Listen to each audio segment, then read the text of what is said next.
I have a sort of a personal definition that the way I'm thinking about it is it's sort of two components. One is that it has to be some kind of progress or improvements in people's lives, and hopefully well distributed, so there's a equality in the progress.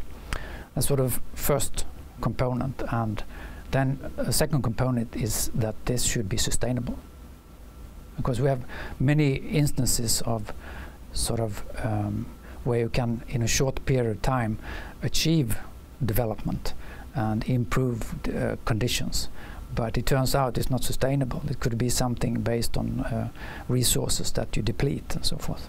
So that these two together to me constitute development. I'm writing on universities and higher education and how they have been perceived in economic thought. The main thing coming out of the chapter is that universities and higher education has to some extent been neglected in development thought. It's sort of been taken for granted and has not had a very well-defined role to play, since they have been perceived to have too little competence in developing countries to support the development goals.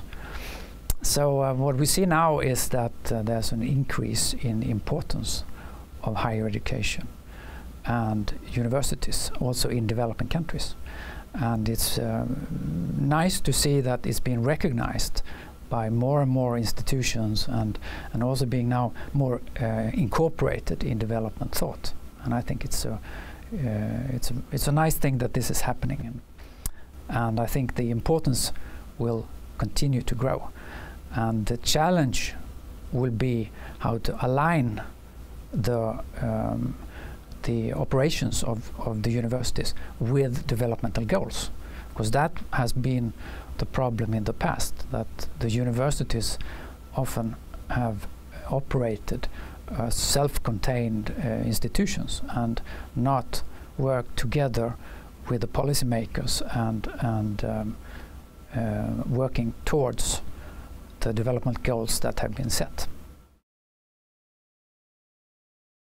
It's a very timely initiative, I would say. Models for development is being challenged, and not only that, we have in my country the whole concept of aid is challenged, that this is counterproductive in developing countries. So the best thing is to stop completely.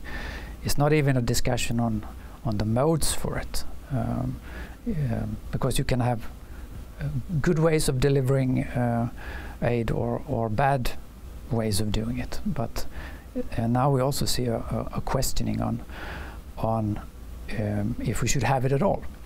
And to me, this is a political discussion.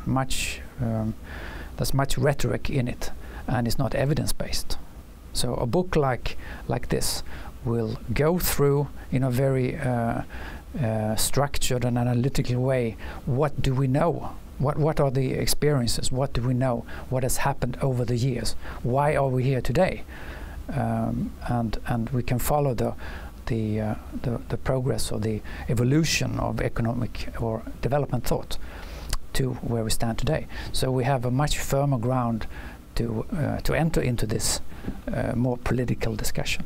So that's why I think this book is very a very nice initiative, and with an impressive set of people working in this area.